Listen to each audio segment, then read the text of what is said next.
güleni kıskandın, yoldan geçene sataştın, dostlarımla dalaştın, sabır taşımı çatlattın. Her güleni kıskandın, yoldan geçene sataştın, dostlarımla dalaştın, sabır taşımı çatlattın. Sabahları kahrettin, günümü zehir ettin, geceleri mahvettin, aşkımı da yok ettin. Aklım başıma geç geldi, birazcık da dank etti, artık canıma yetti, o saf aşık yok gitti.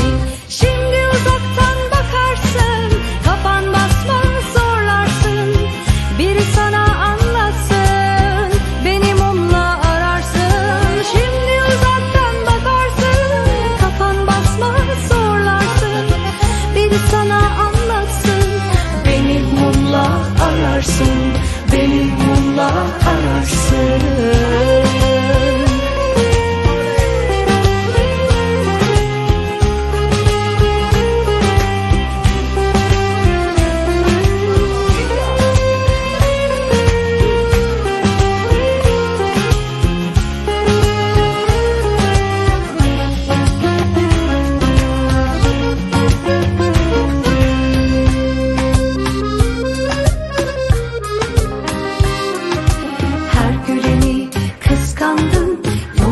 Geçene sataştın, dostlarımla dalaştın, sabır taşımı çatlattın. Sabahları kahrettin, günümü zehir ettin, geceleri mahvettin, aşkımı da yok ettin.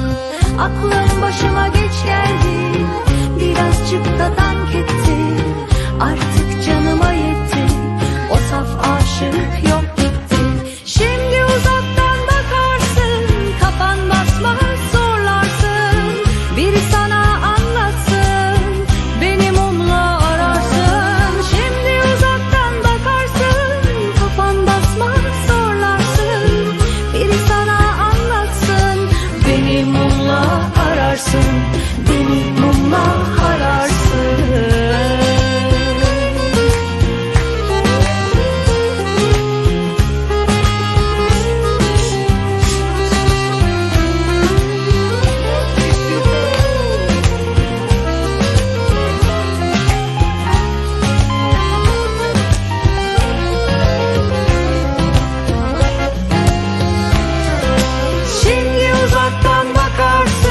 Kafan basmaz zorlarsın, biri sana anlatsın, beni mumla ararsın. Şimdi uzaktan bakarsın, kafan basmaz zorlarsın,